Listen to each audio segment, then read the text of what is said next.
This video is the only guide you'll need to scale your business to $100,000 a month using YouTube. And if you're wondering, well, who is this guy to say that? My name's Alex Newman. I scaled my own coaching business to $100,000 a month, literally only using YouTube. And now I run an agency called 7-Figure Creator, where I actually make YouTube videos for other businesses to do the exact same thing. And this will work whether you have a big channel or whether you're starting from scratch, just like my client Elliot here, who in 2 videos has already kicked off and began the process of signing clients. I did this without spending a dime on any video editors or any thumbnail designers, and really just focusing on creating high-level business content. Today I'm going to show you why the algorithm is actually losing you money, the 3 kinds of content that you can create, how to get customers with only 100 views, and then fourth, how to actually implement this in a blitzkrieg way so that you're able to get results in 7 days or less.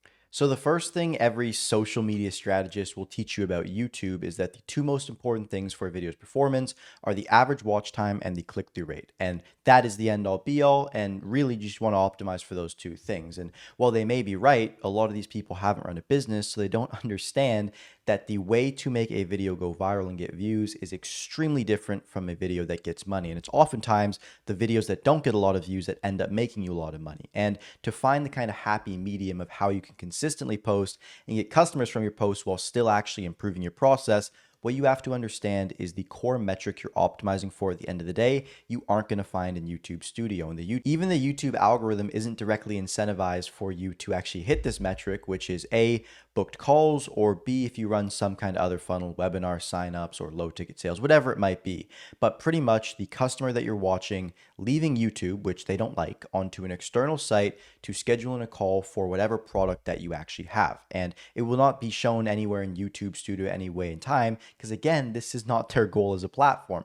They want their users to watch ads and to watch all these creators, but never actually buy from them and just keep watching in this kind of endless numb cycle. So what ends up happening, and what happened to me, is when you want to learn YouTube, you begin to obsess over the studio and how you can master every metric in the video, why it's not performing. And yes, that is important, but you have to understand the primary thing, which is that you are trying to convert a customer. So when you're trying to convert a customer, the kinds of videos that you make are a lot different. A lot of the content that you see go viral falls under one of 2 categories. You've either got the content that makes people want to be your follower, your fan, or you've got the kind of content that makes people want to buy from you. And I see, again, a lot of creators, what they do is when you look at YouTube Studio and those click-through rates and the engagement are the only things that you actually consider for the success of a video, you're always going to fall under the category where you're making videos literally just to get fans. A lot of the raw style that has kind of come across recently, where people will sit down in front of a camera and share their authentic story, might be good for the algorithm and might get them views, but it isn't actually converting them customers. The clients that I work with, and even my own channel, the videos that make the most money are the ones where you'll sit down and you explain how to actually solve a problem. How can I do this thing? And then the viewer that's watching it is actually having this problem in their own business and trying to solve it themselves. For example, this video right here, I'm talking about how to scale your business to a desired revenue state using YouTube alone. It's not a video where I'm flexing about how much money I've made or what I've done and you're going to become a fan of me. Frankly, you don't probably care about me, and that's fine, because what I'm here to do is to provide value and show to you. And you have to understand that your viewers are the exact same way, and if you're making this buddy content, it's not going to do well. So the next question is, well, what is the answer? And I'm not going to say I have the objective truth, but I'll share what's made my business over $1 million and what's made my clients millions of dollars, which is creating hyper niche down videos focusing on solving customer problems. And what I mean by that is, I'll take the video topic of cold email. There's 2 kinds of videos you could make on cold email. You could say, watch me speed run a cold email campaign live, and it's you in this raw style format. That could be good for creating fans and people who like you personally.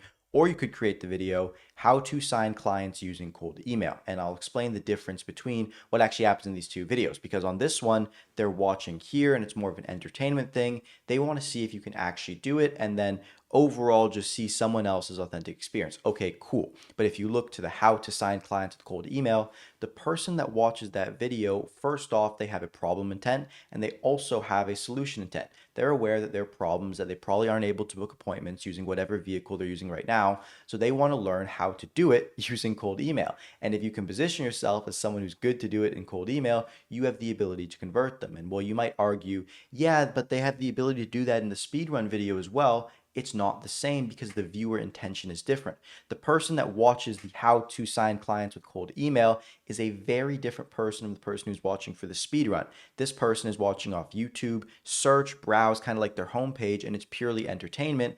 Whereas this time, the person is actually searching for it and they say, all right, I have this problem and I want a solution. And if you make content like this, you're going to attract buyers. And now what you actually want to do is you want to not only create one or the other, but you need to understand that this content over here, where you're doing these challenges and you're appearing in the browse feature and you've got this kind of meta title and thumbnail, you need to understand that that content isn't meant to sign you customers. It's meant to expand your bubble, but this is your core focus. And this at the end of the day is what matters. Because I see so many creators, and this is the worst thing that could happen as a YouTuber, which is you get a lot of views, but you don't make a lot of money while you get a lot of views. So now you have this big bubble of attention, but they're going to get mad at you if you sell something because they've become your fan for the fact that you're just a cool person, which is good for some things, but when you're actually trying to run a business off of it, not really that good.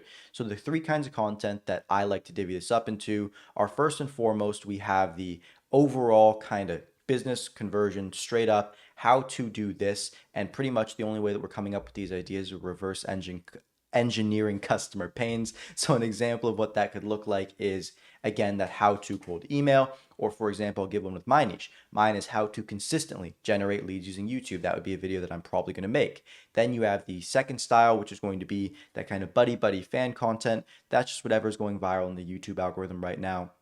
Right now, it's kind of this thing where you just share how much you earn by what day and say, give me X amount of time and I'll show you how to do it, or just copy how I did it. Those videos are doing really well for generating attention. And then the third style, which honestly I believe is so slept on, is a mix between this kind of boring lifestyle content and then just personal accolades. So sharing things about yourself, sharing your journey in a way where you literally don't expect to get any viewers. This kind of content is literally completely unrelated to your niche. You're just talking about things like 25 lessons I learned in 2025, something along those lines. And what that does is, for the people that are those super fans of your channel and love these videos, gives them a way to actually build resonation with you.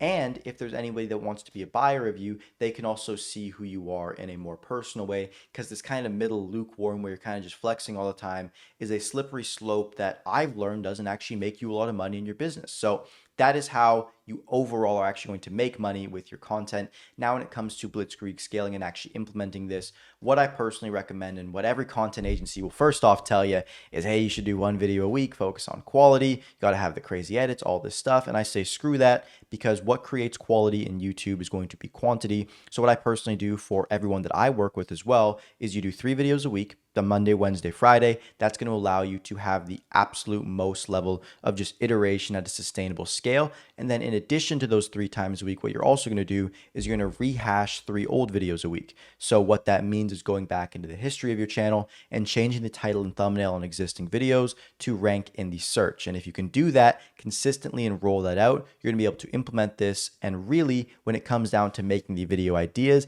if you are just trying to make money off your YouTube content, forget about the lifestyle content, forget about the kind of buddy fan content where you just flex on people. Think to yourself, what is the most boring question that my customer deals with? And just make how to and then answer that question. And you don't need to go ahead and act like you're some all-being source of light in these videos. You still share your experience, but the overall topic of the video is how to solve this problem instead of how I. Because if you make too much of this how I content, yes, it is great for your brand, and yes, you should only share from a how I, but you don't want to attract fans that are only watching because of you, because if you do that, you're not going to get buyers.